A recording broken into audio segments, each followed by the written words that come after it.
An update tonight on a gruesome murder in North Phoenix. A family of 5 found dead on Wednesday morning. And tonight, police believe the father was the killer in all of this. Fox 10's Brian Webb is live near 7th Avenue in Northern with new information tonight. Brian, what do you know?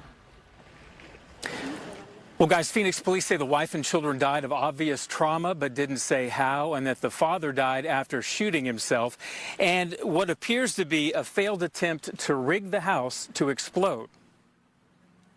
A woman in tears drops off candles and roses right outside a picture-perfect home, the same one that hid a dark secret inside that burst into the open on Wednesday morning. Unusually chaos, yeah, with all of the services from Glendale, Phoenix, police departments, fire departments. At first, the bodies of a man and woman were found inside the house, along with the strong odor of gas. When officers got inside, they found open propane tanks and a gas line unattached to any kitchen appliance. And then something even worse, the bodies of a toddler and 2 babies. The kids. It's the kids. I mean, I didn't know them well at all. Police also released the names of the family tonight. 40-year-old Marla Hudgens, seen here, along with 3-year-old Christopher and 6-month-old twins Gwen and Faye. The father, 44-year-old Jason Hudgens, is considered the killer. But why an entire family was wiped out remains unknown tonight. I think this can be a mental health message in and of itself as well, just to, to talk with your friends, make sure that they're doing okay. To the neighbors, this house and the family who lived here seemed about perfect. But it turns out the neighborhood was dead wrong. I couldn't sleep last night. It just, it's emotional.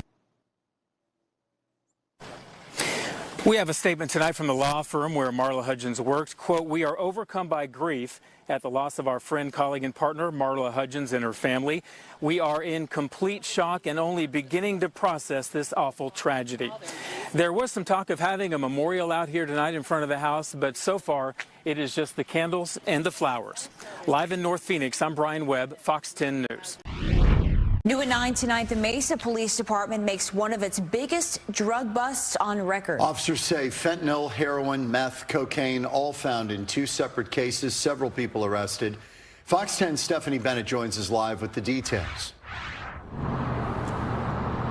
John and Christina, yeah, both of those busts happened in one day, and Mesa Police say it's a trend that just keeps on happening. We spoke with a local detox center who says they've been seeing an uptick in clients needing their services, but around the holidays is when things really pick up. In one of the biggest drug busts in the department's history, Mesa police officers uncovered more than 740,000 fentanyl pills during 2 separate investigations earlier this month. The first started as a traffic stop for speeding, which led to police searching an apartment near Country Club and University Drives. Officers found more than 700,000 fentanyl pills, 3.5 pounds of fentanyl powder, along with meth, heroin, cocaine, guns, and cash, all worth more than $4.4 million.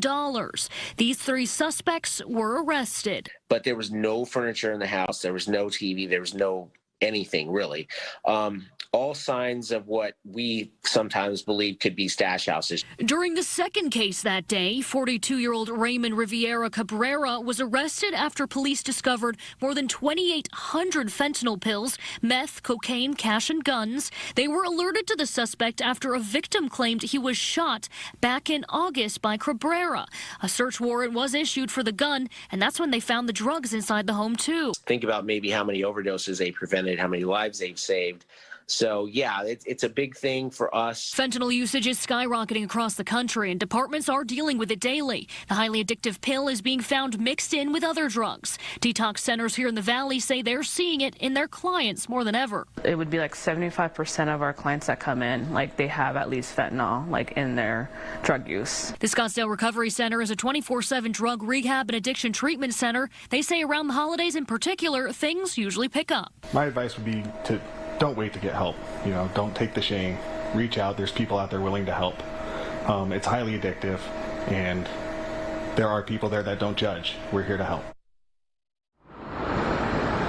Yeah, and drugs like these hitting our streets won't slow down anytime soon. If you know somebody that needs help, we have some resources on our website at fox10phoenix.com. Other news alerts, Sky Fox Live are what police say is an attempted murder and a suicide. Police arrived at a business near I-17 in Anthem. They had calls about a shooting. They say a man had shot himself and also a woman. Well, the man died at the scene of a self-inflicted gunshot wound. The woman is hospitalized in extremely critical condition. So this is a developing story as well, and we'll have more for you on later editions of Fox 10 News. A Phoenix man is accused of dragging a dog on a leash with his truck. Detectives say it happened twice on Saturday near Central and Broadway in Phoenix. And they say the dog was able to break free. That dog's now being cared for by the Humane Society. Officers booking Jose Poca on a felony count of animal cruelty.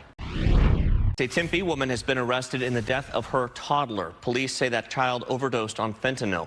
Officers booked 32-year-old Gabrielle Marshall on account of negligent homicide. That's a felony count.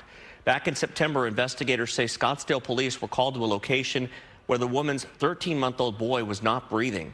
Paramedics took him to the hospital where he was pronounced dead. And investigators say the child was found with a pill under his tongue and holding a baggie. They say his mother administered Narcan to her son before paramedics also gave him the overdose treatment. But again, he did not make it.